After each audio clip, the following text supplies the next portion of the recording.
ಅತಿಯಾದ ಪ್ರೀತಿ ಒಳ್ಳೆಯದಲ್ಲ, ಅತಿಯಾಗದಿದ್ರೆ ಅದು ಪ್ರೀತಿಯೇ ಅಲ್ಲ.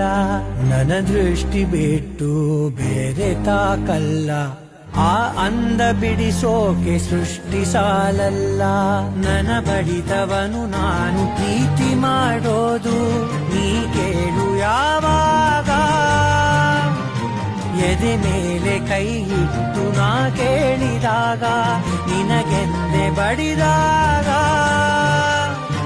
ನೆನಪುಗಳೇ ನನ್ನ ಎರಡನೇ ಹೃದಯ. ಈಗ ಈಗ ಈಗ